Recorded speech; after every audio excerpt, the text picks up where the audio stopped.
Hoje nós vamos prosseguir com o livro Missionários da Luz. Vamos conversar sobre materialização. Materialização é um fenômeno mediúnico de efeitos físicos. Se alguém não presenciou ainda este fenômeno, provavelmente vai desencarnar sem ver. As materializações foram fenômenos que aconteceram bastante no começo do século passado, tipo propósito, muito mais demonstrar a existência espiritual, a vida depois da morte. Mas com o tempo foram desaparecendo. Trata-se de um fenômeno bastante difícil, em que o médium despende muito ectoplasma, que é feito em condições de extremo rigor e que, na verdade, alcança um reduzido número de companheiros que participam daquela reunião, que não pode ser feita com muitos participantes. Nós vamos ver alguns motivos na narrativa de André Luiz. Ainda existem alguns grupos fazendo materialização, mas são muito raros. É uma reunião que já não tem a mesma importância que antes.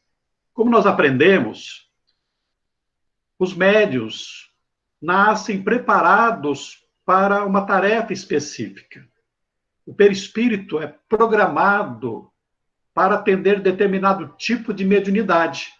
Psicografia, vidência, psicofonia, efeitos físicos também. Então, dadas as dificuldades para se realizar esse tipo de fenômeno na atualidade, considerando que é desproporcional à utilidade, então, por isso, nós não estamos vendo tantos fenômenos de materialização. Mas é importante nós compreendermos esse fenômeno, porque faz parte da mediunidade. Ele é estudado em diversas obras.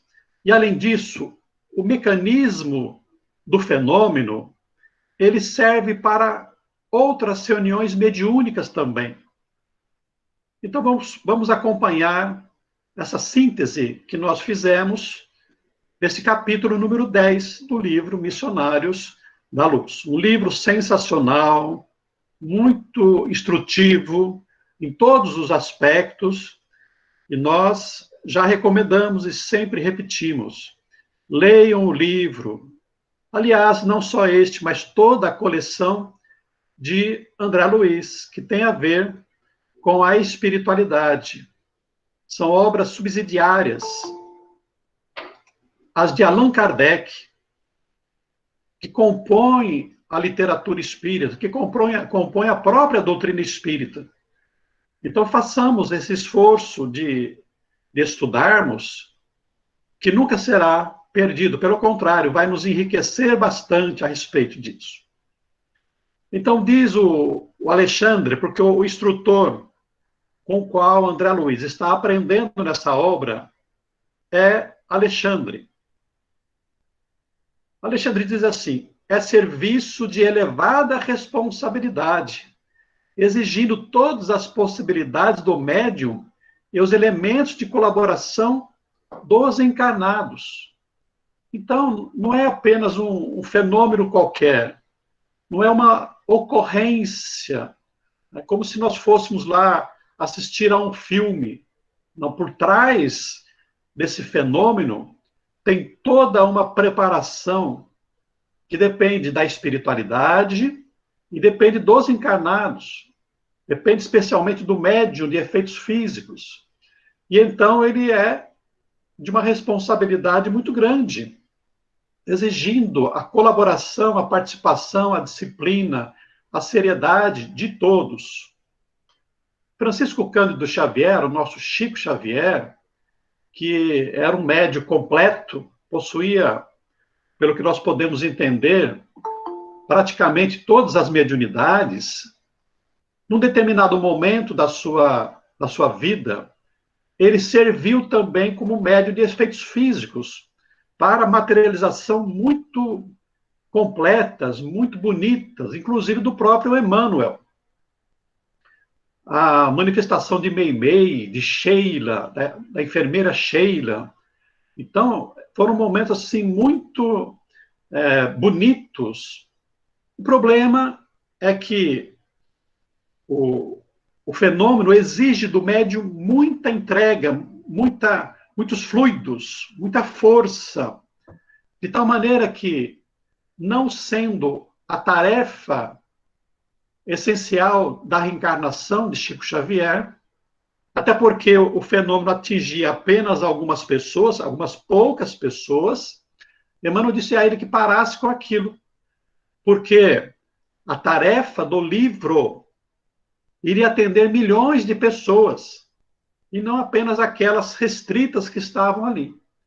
Então, a partir daquele momento, Chico Xavier deixou de fazer as materializações. Então, as sessões de materialização seriam muito naturais se houvesse perfeita compreensão geral, respeito aos dons da mediunidade e valores morais espontâneos e legitimamente consolidados no espírito coletivo. Portanto, não é para nós ainda, porque estamos longe de possuirmos as qualidades elevadas, intelectuais, morais, de vivência, que esse fenômeno naturalmente poderia nos pedir. No futuro, quem sabe, né? No plano espiritual, existem os fenômenos de materialização, porque na espiritualidade também existe a mediunidade. É uma passagem, acho que do livro Obreiros da Vida Eterna, e que o espírito de esferas superiores, chamado Asclépios, se materializa com muita naturalidade, conversa, tem um diálogo com os espíritos ali presentes em nosso lar. Então, quem sabe no futuro, essa comunicação com o plano espiritual, de diversas formas, será algo muito natural. E com certeza será, porque a mediunidade é um dom natural do espírito. Como são raros os companheiros preparados, as sessões efetuam-se com grandes riscos para a organização mediúnica e requisitam um número dilatado de cooperadores do nosso plano. Então, o Alexandre estava se reportando àquele momento, naquele tempo, com aquelas dificuldades. E então, dada as dificuldades dos encarnados, os cuidados, a preparação, a prudência da espiritualidade se fazia muito maior, requisitando muitos e muitos outros companheiros desencarnados para que o fenômeno pudesse acontecer com as mínimas possibilidades, com sucesso. Com antecedência de 50 minutos, já estavam em serviço no local grande número de servidores do plano espiritual. Isso serve para nós, nas nossas reuniões mediúnicas. A gente não pode imaginar, porque não é assim, que os espíritos chegam de improviso para participar das nossas reuniões mediúnicas. Não. Exatamente ao contrário. Somos nós que prestamos a nossa participação num trabalho muito maior da casa espírita, porque o plano espiritual da casa espírita é muito mais intenso, muito mais amplo, com muito mais possibilidades, com muito mais trabalhadores. Eles estão na casa permanentemente. Aqui, no caso, eles chegaram com antecedência, porque naquele tempo ainda se faziam reuniões nas residências. Foi o momento do movimento espírita.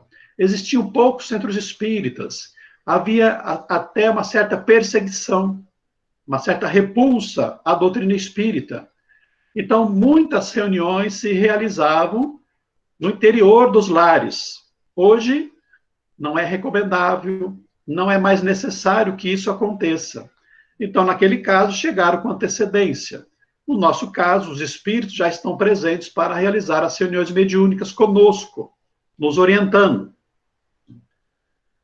Alexandre explica, aliás, o André Luiz explica que os trabalhos eram superintendidos pelo irmão Calimério, que era superior moralmente, espiritualmente, ao próprio Alexandre.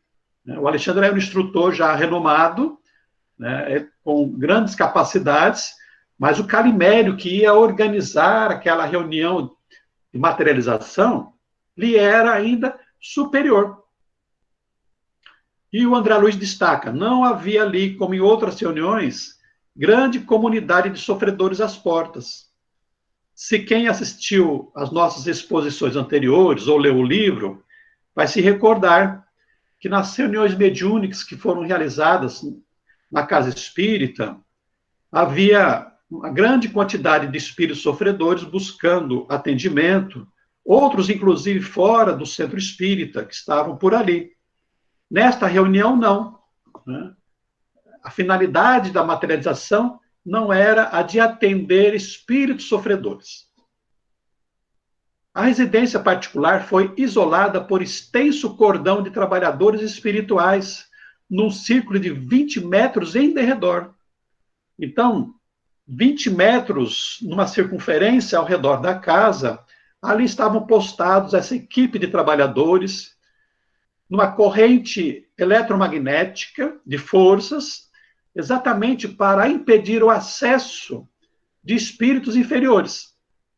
Então, ele esclarece, o isolamento por fronteiras vibratórias é necessário para que os princípios mentais inferiores, de origem inferior, não afetem a saúde física dos colaboradores encarnados, nem a pureza do material indispensável aos processos fenomênicos.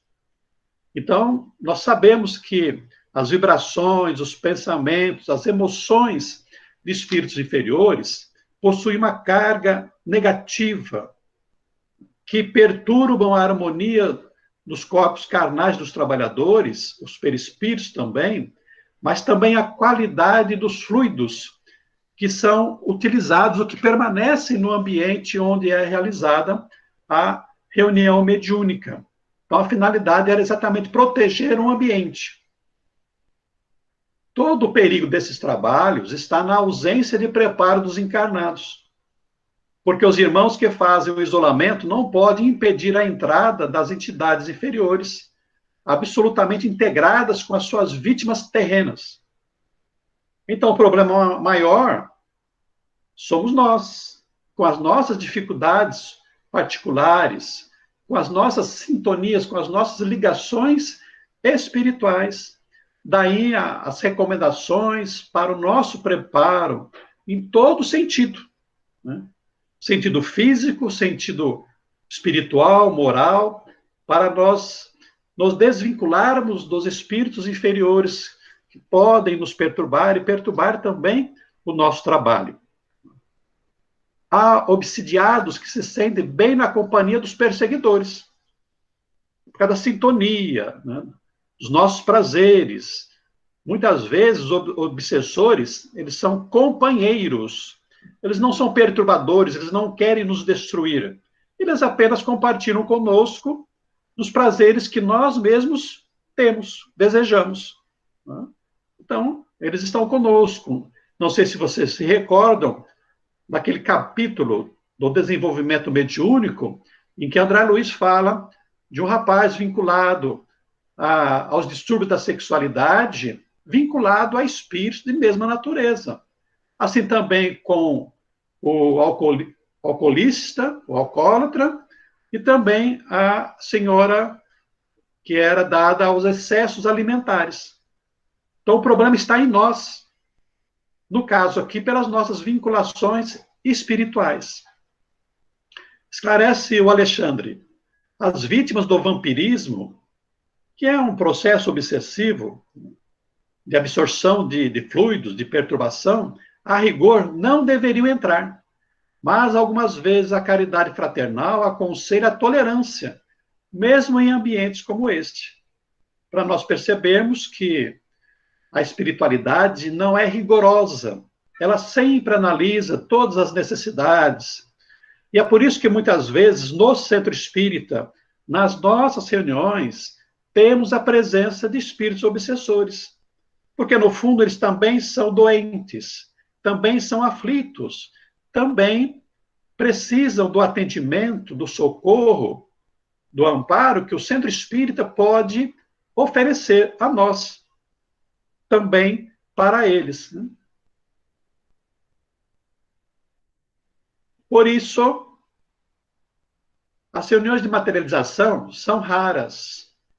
A maioria de nossas atividades é dedicada ao esforço da caridade cristã. Então, Alexandre já estava falando sobre isso, né? Que as reuniões mediúnicas têm uma utilidade restrita e que aí é preciso o trabalho de caridade, de socorro ao próximo, os encarnados, os desencarnados, que é o trabalho que nós fazemos hoje em dia. Essencialmente, as nossas reuniões mediúnicas são de caridade, são de socorro para o nosso aprendizado, através do trabalho que nós realizamos. Explica André Luiz, 20 entidades de nobre hierarquia movimentavam o ar ambiente em gestos rítmicos, semelhante a sacerdotes antigos que estivessem executando operações magnéticas de santificação interior do recinto. Então, parece uma atitude mística, né, de hierofontes, mas tem uma razão de ser daquilo. E nós vamos ver aqui. Eram operações magnéticas, trabalhando o ambiente material e o ambiente espiritual, a psicosfera de onde seria realizada a sessão de materialização. E então diz André Luiz, eram esclarecidos cooperadores do serviço que preparavam o ambiente, levando a efeito a ionização da atmosfera, combinando recursos para efeitos elétricos e magnéticos. Nos trabalhos deste teor, reclamam-se processos acelerados de materialização e desmaterialização da energia. E nós vamos ver o que significava isso. A ionização, o iodo, o azônio, que é uma substância que vai ser utilizada, ela é importante numa atuação bacteriológica. Então, eles trabalham o ambiente, né, preparando para que as manifestações sejam as mais adequadas possível, porque eles vão trabalhar, como diz ali, com materialização e desmaterialização da matéria. Aqui ele fala de energia, mas é a matéria que nós conhecemos, né? As entidades que se materializam quase sempre são criaturas eminentemente ligadas à crosta e aos seus planos de sensações. Mas os organizadores legítimos da tarefa em curso são verdadeiros e competentes orientadores dos planos espirituais, com grandes somas de conhecimento e responsabilidade. O que ele está querendo dizer? Está querendo dizer o seguinte, que o espírito que vai se materializar, se comunicar, está mais próximo de nós, dada a necessidade de adensar o seu perispírito com o ectoplasma, mas esclarecendo que os trabalhadores são de uma categoria um pouco mais superior, mais elevada. Trabalhadores espirituais com pequenos aparelhos, de grande potencial elétrico, movimentaram raios em todas as direções com o propósito de operar a condensação do oxigênio em toda a casa. Vejamos aí, né? Pequenos aparelhos. Ah, mas a espiritualidade tem aparelho? Tem. Quem já leu a obra de André Luiz sabe dos aparelhos. Os espíritos poderiam, por si mesmo, realizar as movimentações da matéria que fossem necessárias. Mas isso implica numa concentração mental. Então, criaram os aparelhos que fazem esse trabalho, como nós fazemos aqui. hoje, com a robótica, né, é muito fácil de nós entendermos isso. Então, estavam despendendo descargas elétricas para todos os lados, preparando aquele ambiente. O ambiente para a materialização requer elevado teor de ozônio, inclusive para a exterminação de todas as larvas e expressões microscópicas de atividade inferior, funcionando como bactericida. O ectoplasma, ou força nervosa, que será abundantemente extraído do médium, não pode sofrer sem prejuízos fatais a intromissão de certos elementos microbianos. Então, o ozônio, ele é formado de 3 elementos básicos do oxigênio. Nós sabemos que o oxigênio é O2. Então, as descargas elétricas, elas separam esses 2 elementos primordiais do oxigênio. Então, ficam elementos separados de O, né? Que vai se agregar a uma molécula de outro oxigênio, de O2, formando O3, que é o ozônio. E o ozônio tem essa função, ele é anestésico e é também bactericida. Hoje, o ozônio é utilizado, embora tenha algumas consequências, mas ele é utilizado em tratamentos, inclusive de feridas, de erisipela. Aqui na Santa Casa de Marília tem um aparelho que faz isso. O problema é o seguinte, o ectoplasma é uma grande quantidade de fluido vital do médium, chamado de ectoplasma, né? Ele vem de dentro da célula do médium. E o problema é isso, porque são forças do médium. E que se elas forem deterioradas por algum elemento estranho, como, por exemplo, micróbios, vírus, bactérias, isso poderá implicar em mal-estar para o médium, inclusive doença. Então, todo esse cuidado que é para proteger o ambiente, os participantes e especialmente o médium. Esse trabalho que é realizado, que foi narrado aí por André Luiz e o Alexandre, também é o mesmo trabalho que é realizado nos trabalhos de cura, porque os médiuns faziam muito mais no passado do que hoje, né? Cura sem anestesia, sem asepsia, mas tudo isso era feito pela espiritualidade, aos moldes de como André Luiz está nos contando aqui. Várias entidades chegavam do exterior trazendo extenso material luminoso. Eram recursos da natureza que os operários recolhiam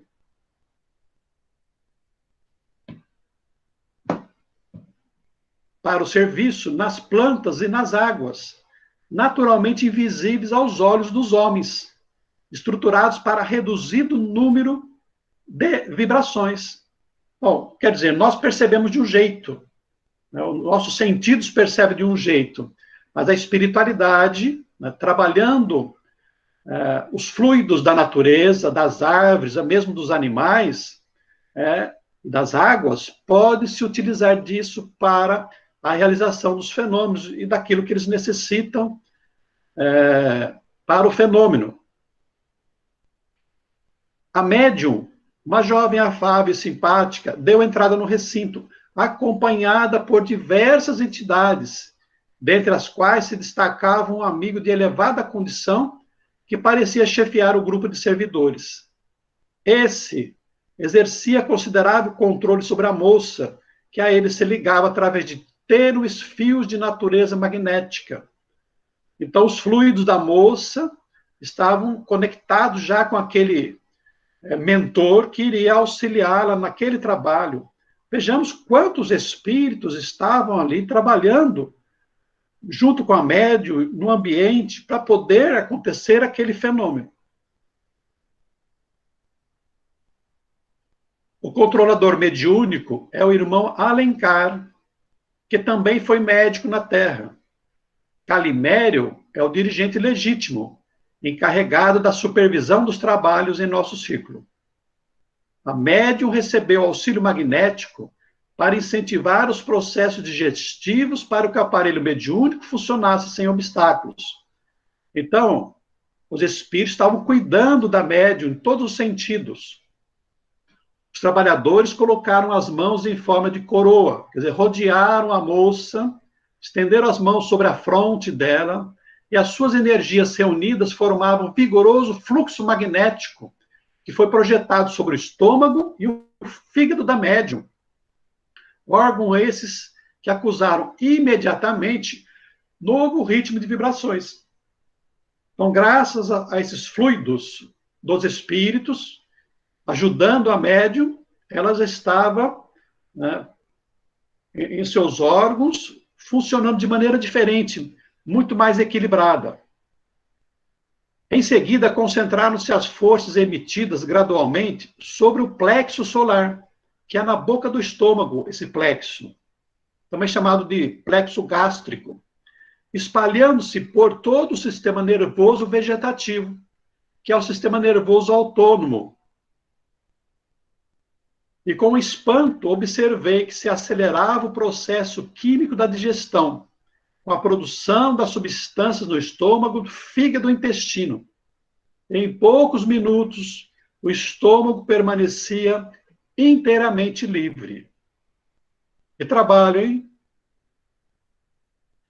Foi preparado o sistema nervoso para as saídas da força. Alguns trabalhadores projetaram energia que lhe era peculiar sobre a região do cérebro e outros sobre todo o sistema nervoso central, encarregando-se cada um de determinada zona dos nervos cervicais, dorsais, lombares e sacros. Nós sabemos que tem o cérebro, com todo o sistema nervoso, a coluna, né, a coluna cervical, né, que desce lá para as costas até o quadril, são esses nervos, né, cervicais, dorsais, lombares e sacros. Quer dizer, todo o sistema nervoso foi protegido, foi preparado para que o fenômeno pudesse acontecer de maneira normal. As forças projetadas sobre a organização mediúnica efetuavam limpeza eficiente e enérgica, porquanto os resíduos escuros eram arrancados dos centros vitais. Ou seja, não se trata de uma médium perfeita, porque não existe a perfeição na Terra. Todos nós carregamos as nossas dificuldades. E então aqueles resíduos, né, algumas substâncias escuras, sombrias, eram dissolvidas, eram afastadas dos centros vitais, não só do corpo, mas também, com certeza, do perispírito. Né? O cérebro da jovem alcançava brilho singular, como se fora espelho cristalino. Todas as glândulas mais importantes resplandeciam à maneira de núcleos vigorosos excitados por elementos sublimes. Vamos lembrar quando nós conversamos sobre a pineal, a glândula da vida psíquica, ligada ao centro coronário. E além da glândula pineal, nós temos outras, como a hipófise, que também fica no cérebro.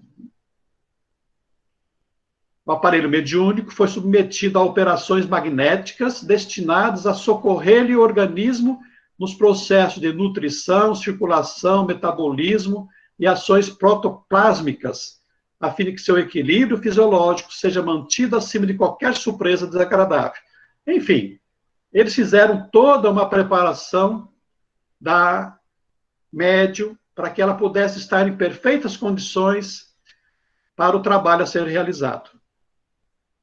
Mas aí tinha um problema.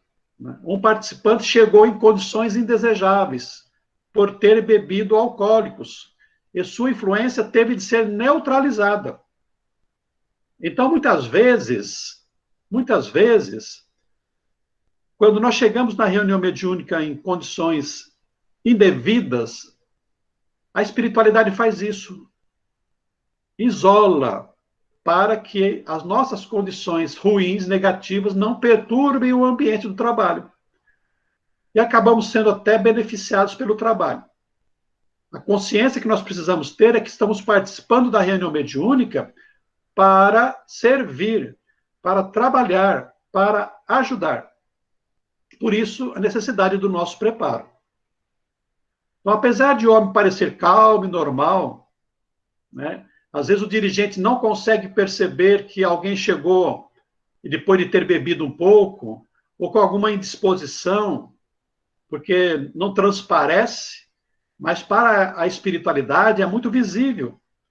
Então, esse homem, apesar de aparentar calma, está tudo normal, a respiração dele emitia venenos, exteriorizados pelas narinas, boca e poros, eminentemente prejudiciais ao trabalho, porque altamente nocivos aos delicados elementos de formação plástica, além de constituírem sério perigo às forças exteriorizadas do aparelho mediúnico. O que ele está dizendo é o seguinte, que os alcoólicos, eles naturalmente exalam de nós os fluidos alcoólicos, que vão, no caso aqui, ser danosos ao fluido vital, ao ectoplasma exteriorizado pelo médium. Os amigos terrestres emitiam solicitações silenciosas, entrando as vibrações mentais em conflito ativo, desservindo ao invés de auxiliar no trabalho da noite, o qual requisitava a mais elevada percentagem de harmonia. A claridade fraca e suave da luz vermelha, que substituíra a forte lâmpada comum, notavam-se as emissões luminosas dos pensamentos dos amigos encarnados. Então, eles estavam pensando, os encarnados, participantes, mas cada um estava muito pensando em si mesmo, ao invés de estar preocupado em auxiliar, que é uma postura que nós precisamos ter nas reuniões mediúnicas. Não pensar em nós mesmos, nos nossos interesses, nos nossos desejos, nas nossas dificuldades, mas nos colocarmos à disposição do serviço. A referência à luz vermelha é porque ela tem uma baixa vibração, baixo potencial, por isso é menos danosa ao ectoplasma. Não dissolve, não perturba o ectoplasma. Não havia no grupo o espírito de entendimento divino do serviço em curso. Ninguém ponderava a expressão do fato para a humanidade terrena, sequiosa de revelação celeste. Via-se que a reunião era profundamente dominada pelo eu, enquanto uns exteriorizavam exigências, outros determinavam as criaturas desencarnadas que deveriam comparecer dos fenômenos de materialização. Então é aquela preocupação conosco mesmo. Ah, eu queria que a minha mãe se manifestasse. Ah, como é que está o meu filho? Então, sem perceber o quanto que o fenômeno mediúnico é importante para o bem-estar coletivo da espiritualidade, para o nosso próprio bem, acima mesmo dos nossos próprios interesses. Diversos servidores espirituais começaram a combinar as radiações magnéticas dos companheiros terrenos a fim de constituir material de cooperação. Por quê? Porque os encarnados também contribuem com seus fluidos. Não existe assistência em reunião mediúnica. Por isso que as reuniões mediúnicas abertas são desaconselháveis. São, às vezes, até prejudiciais. Porque todo mundo está participando com seus pensamentos, com as suas emoções, sentimentos, com seus fluidos. Calimério, que era o dirigente da reunião, projetando seu sublime potencial de energia sobre a médium, operava-lhe o desdobramento que durou alguns minutos. Então, a médium ela vai entrar no estado de transe e sai em espírito do corpo. É uma espécie de sonambulismo, no termo desdobramento. Então, ao sair do corpo, o espírito da médium vai ser amparada pela Verônica e outras amigas. E ela permanece parcialmente libertada dos veículos físicos, né, do corpo carnal, dos fluidos vitais, chamado duplo etérico, né? Mas ela não tinha plena lucidez, porque se mostrava confusa e inquieta ao lado do corpo, já mergulhado em profundo transe. É quase um estado cataléptico, ou letárgico. Em seguida, notei que, sob a ação do nobre orientador da tarefa, se exteriorizava a força nervosa, à maneira de um fluxo abundante de neblina espessa e leitosa. Então, o fluido vital, na forma de ectoplasma, vai ser exteriorizado pelos orifícios superiores, nariz, boca e ouvido. Imaginemos uma espécie de clara de ovo. A clara de ovo é feito do fluido vital do ovo, da clara do ovo. Né? E então, sai essa espécie de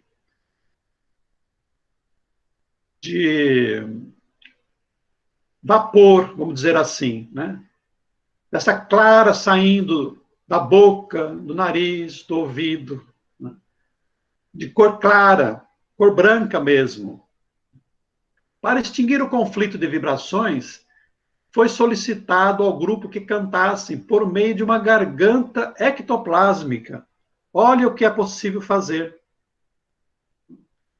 Isso foi necessário, dada a baixa vibração.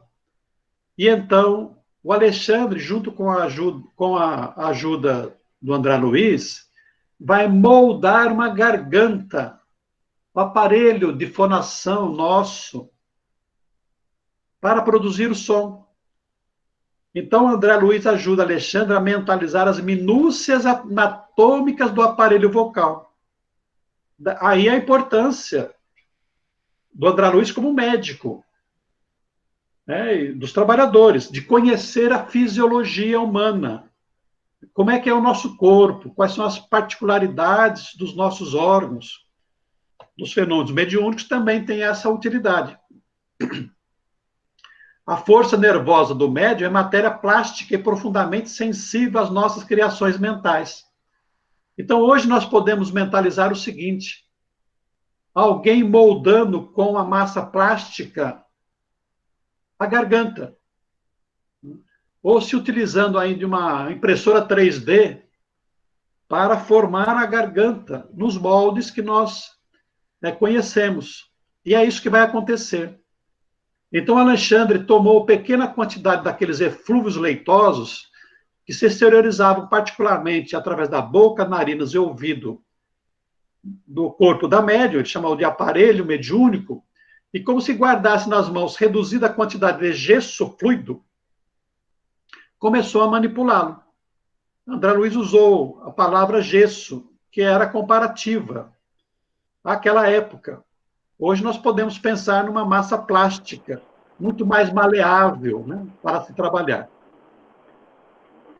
Aos poucos, formou-se um delicado aparelho de fonação no íntimo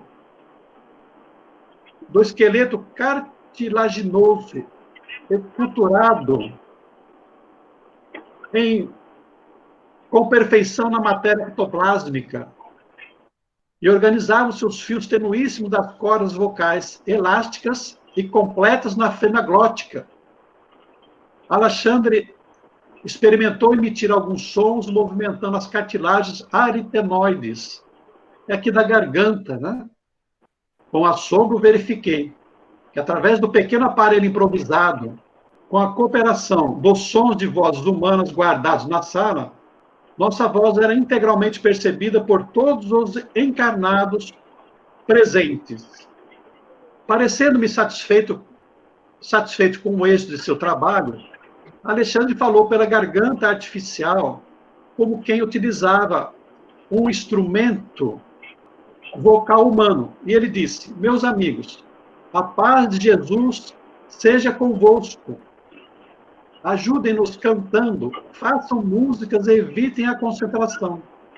O irmão Alencar, depois de ligar-se profundamente à organização mediúnica, tomava forma ali mesmo, ao lado da médium, sustentada por Calimério e assistida por numerosos trabalhadores.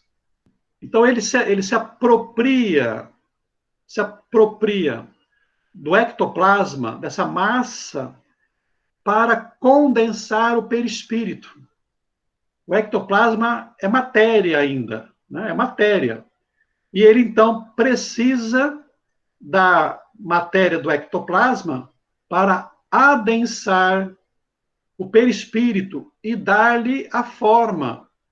Essas materializações, muitas vezes, elas são parciais, dependendo do interesse do espírito, dependendo das possibilidades do ectoplasma, né?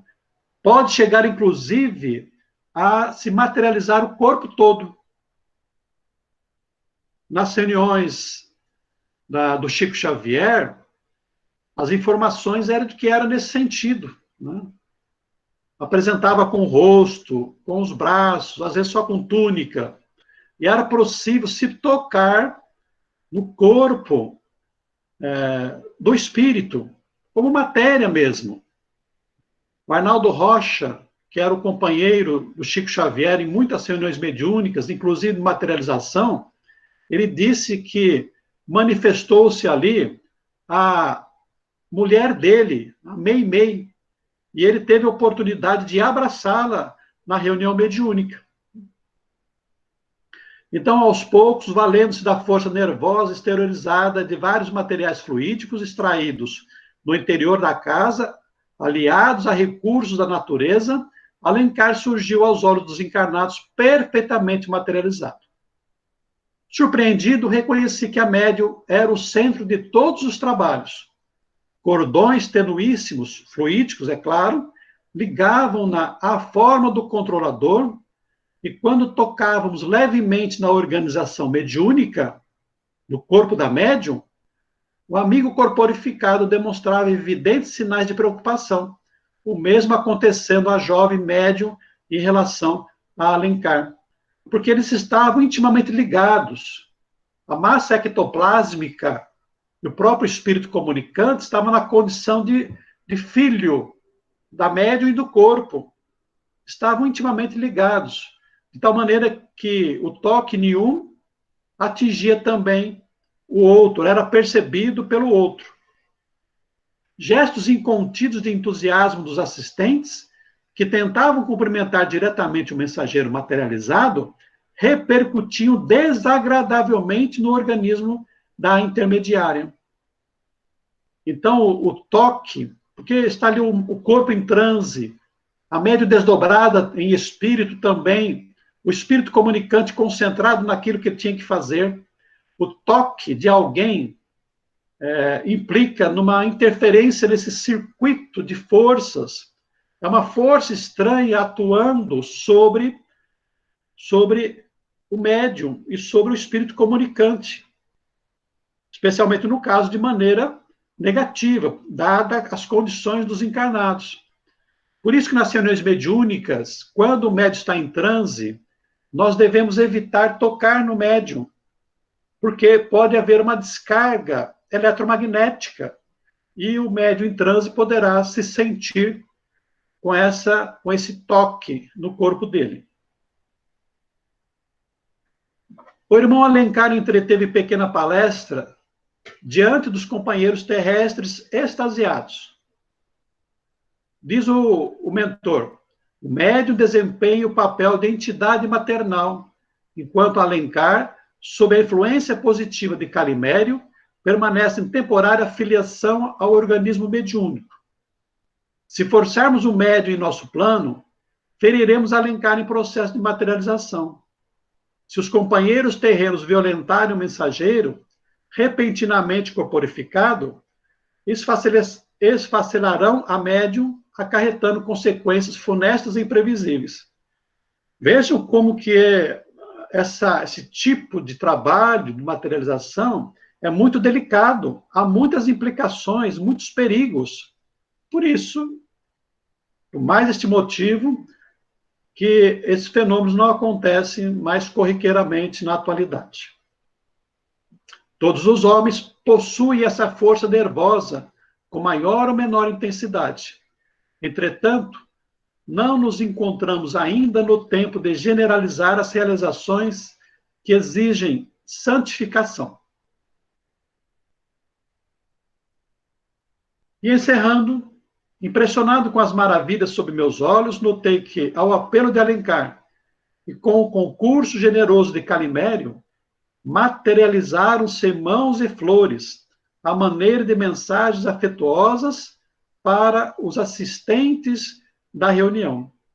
Então, além da possibilidade de se materializar o perispírito do espírito comunicante, também se faziam a materialização de objetos, como diz, flores. Eles, inclusive, se utilizavam da parafina, que era para deixar registrado, gravado, aquelas manifestações. Então, o espírito se materializava, enfiava a mão na parafina e depois tirava a mão, com a parafina seca ali, e ficava a forma de uma luva. Estou voltando aqui para mostrar a vocês o fenômeno nessa fotografia, que é uma sessão realizada com a participação do Chico Xavier, não como médium, mas como participante. E aqui nós temos o médium, se eu não estou enganado, é o Peixotinho, e dá para ver saindo da boca, e na lateral aqui, essa massa branca, que é ectoplasma.